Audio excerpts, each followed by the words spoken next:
ngasemphefumulweni. Kangangokuthi bese ngiphelelwe into yokwenza ngoba nodokotela amaphilisi abebenginika wona bengasangisebenzeli.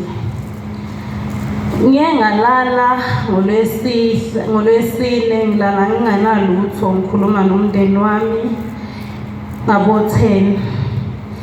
Kanti ngo-12 ngathi mangilala ngazama ukulala kanti ngizozunywa yikho ukufa. Ngoba ngiyakhumbula ngaphaphama kwaku-12:20. Nakhona ngisukuma engubeni ngisukunyiswa ukuthi ngiyawuzwa umphefumulo ukuthi uyahlukana nenyama. Kwasekusele kancane eManazaretha ukuthi ngishone ngoba ngathinta owayeseduzane nami engihlala naye endlini, ngamtshela ngathi umphefumulo uyaphuma manje, uyazi ukuthi bengigula, ayikho into engisengizoyenza. Ngawuzwa ukuthi uyaphuma. Kwasho ukuthi-ke ngaleso sikhathi ifoni yami ayinayo i-password. Wafonela amaNazaretha ahlukahlukene, wafonela nasekhaya. Ngaleso sikhathi ngabe sengibuza onyazini lwezulu ngathi, Nkosi, ngiyezwa vele noma umphefumulo sewuthatha, kodwa ngicela ukhumbule ukuthi lapha njengoba ngiyiNazaretha ngakhethwa imindeni, nawe Shembe wangikhetha. Manje mawusungithatha ngisemncane kangaka, bona umndeni wami uzovuma na ukukulandela ngoba awukakaboni lutho oluhle kumina. Ngabuza ngathi, Nkosi, njengoba ngimncane kangaka sengihambe emhlabeni ngiyenze lutho oluhle noluphathekayo, khona lapho ngiyakhona ngizofike ngibe yini? Ngoba ngezwa impela esandleni ngingaphethe lutho, ngabona futhi ukuthi kunzima. Into engiyikhumbulayo ngabona ngaphaphama ekuseni, mabeshe ekuseni bathi ngangikhuluma izinto ey'ningi, ngangenza izinto ezingekho right kubo lobo busuku lobo. Bafonelwa abantu bathandaza nemindeni nani. Ngizobonga khona lokhu ukuthi ngigcine sengisinda. Namanje ngiyawuzwa umzimba, emsebenzini angikaze ngize ngiye, lokhu ngagula, nasesikoleni bengingakayi, abazi lutho nje. Kodwa ngiyabonga-ke uNkulunkulu engikhumbulile ukuthi ngiphinde ngibuye ngizosonta. Ngiyabonga kakhulu maNazaretha. Ngizocela nje ukudlula kwenye nje indaba, angishumayeli. Kwakunobaba wayekade esebenzela umlungu, owayesebenza kakhulu engadini. Kusho ukuthi umlungu lo wayekade emsebenzela ngelinye ilanga wahamba, wacabanga ukuthi kumele aye phesheya. Wasetshela isisebenzi sakhe ejardini wathi, ngizohamba kodwa angazi ukuthi ngizohamba nini. Ngakho-ke ngizocela ukuthi la ebaleni ngishiye nawo wonke umsebenzi. Wathi ilanga lokuhamba angilazi, kodwa ngizohamba khona ngephesheya.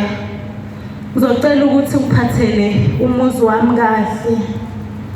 Lokhu engiyokuthola ukwenza ngiyokupha khona. Mawukuthi ngiyokuthola ukulendlu yami lenkulu uklina yona, wathi ileyo ndlu yonke kuzoba eyakho. Mangithola usesefeni semali uklina phakathi, yonke leyo mali kuyoba eyakho yonke. Mangithola usengadini, ingadi leyo kuyoba eyakho yonke. Wathi ngizohamba, mase ngihamba-ke kodwa ngizokwazisa. Nangempela umlungu wathi esezohamba wasibiza isisebenzi sakhe sendoda, wathi-ke sengiyahamba manje, njengoba ngihamba ngikushiya nawo umuzi wami ngicela ukuthi ungiphathele wona kahle. Nangempela uthe sehambile wayesethi ungakhohlwa inyoni yami nayo ngicela ukuthi ubuyinakekela. Wabe sehamba-ke umlungu washiya amazwi kule ndoda eyisebenzi sakhe la ekhaya.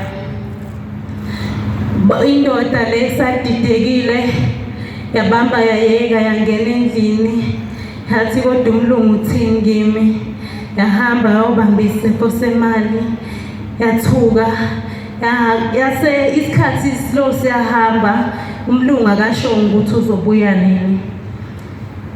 Ebese isikhathi masihamba umndoda le ebese ikhohlwa ukuthi umlungu wathi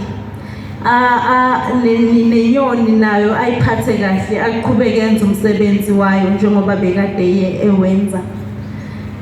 Sihamba isikhathi indoda ikline yenza nje umsebenzi ngendlela efanele. Uthe umlungu esebuya wabuya engashongo. Uthe mayibuya ubuya indoda le izwa usho ukuthi umlungu esesendleleni indoda yangena endlini yezwa into enukayo. Yakhumbula konje ukuthi kwakunenyoni wafanele ngabe wayinakekela. Wayithatha le nyoni umlungu ngisho ukuthi wayesasendleleni. Wayithatha seyifile uthe sethi uyilahla mayethi uyaphuma phandle ubona umlungu. Wathi ngiyabonga umsebenzi wakho ongenzele wona. Lento oyiphethe ngikupha yona.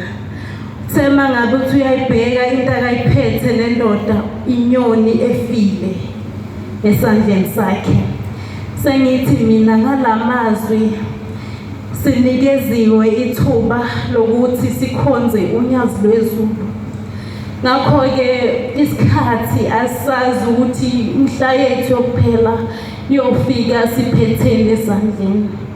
Ngakho-ke ngikhuluma lamazwi ukuthi ake kube ukuthi uShembe mayesesikhumbula athole okuhle ezandleni zethu noma kube kodwa nje uNkulunkulu akukhumbula ngakho ngoba sisemhlabeni wokona amaNazaretha enesebancane sicela uNkulunkulu asiphe impilo emhlabeni. Ziningi izinto esisafuna ukuzenza sijabulise abazali bethu sijabulise naye uqobo lakhe nemindeni yethu lelethulu lomhlaba. uNkulunkulu ngathi ngasikhumbula inkosi busise amazwi ayo. Amen.